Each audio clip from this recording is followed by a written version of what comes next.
I'm only 31. So when WCW died, I was, I was 10. So I had never got to see WCW live. So the closest thing I've had to a non-WWE live event, I saw a TNA house show in a tiny arena, and I saw Ring of Honor at a couple armories.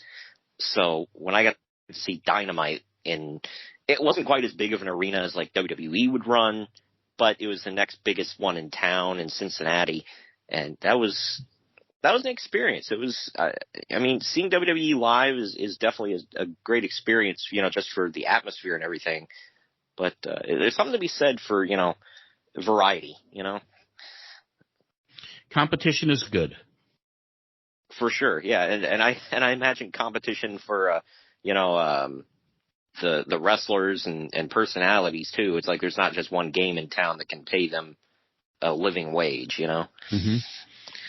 Yeah, it's hard to get that first break, but the opportunities that Tony Khan is giving so many guys today, the WWE seems to be cutting back and letting people go left and right, because the rumor is, and you talk about the rumor mill, but this one really seems like it's going to happen eventually, is that that company is going to be sold to a much larger entity. Yeah, my obviously first guess is always NBC Universal, because they own, they have such a stock in the company now. Yeah, they got the license agreement that was for $1 billion, $200 million a year for 5 years, for Peacock to take over the network. That's a major investment. And then the shows that run on USA, so they would be the most logical choice for sale. But there are other players out there. You have your Disneys of the world that, ABC and ESPN, and you have Fox is another big player, or it could be a Netflix. It could be a number of different companies that are media companies today that might look at the WWE as an attractive acquisition. I think I heard something about Amazon Prime too, perhaps. That would be another player. Yeah. Jeff Bezos has enough money to buy and sell Vince McMahon 20 times over. Yeah. And WWE. Well, we're on Apple, by the way, too. That's a crazy one. Well, that's another one. there are so many. That's the interesting part of all of this is, how valuable do they look at a wrestling entity?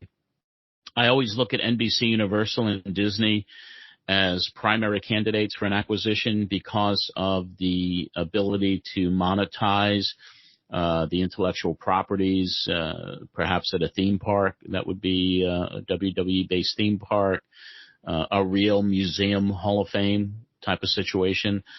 So I think, to me, as somebody who's been looking at this business for as many years as I have, I think that would be if I was a buyer, that would be the way I'd want to monetize it, because the history of what the WWE has, their archives and the characters and their intellectual properties, it lends itself to a theme park. Oh, for sure, yeah. Disney feels like owns half of Orlando as it is, so why not?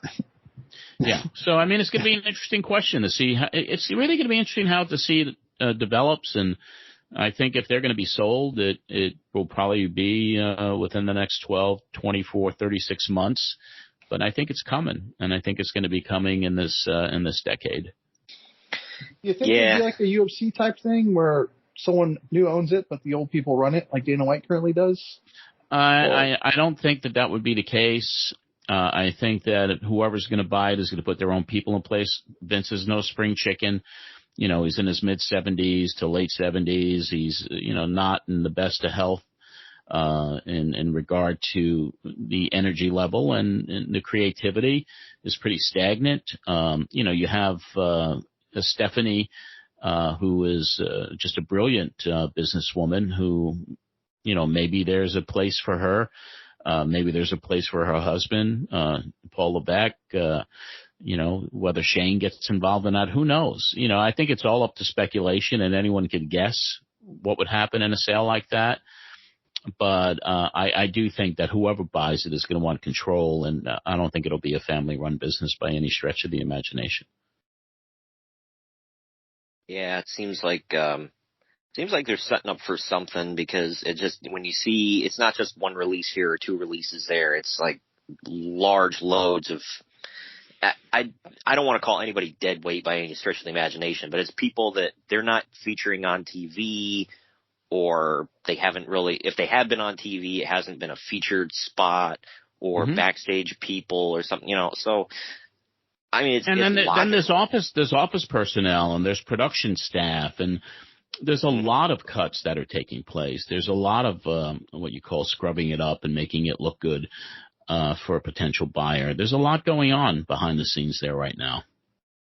Yeah, I can imagine. Yeah.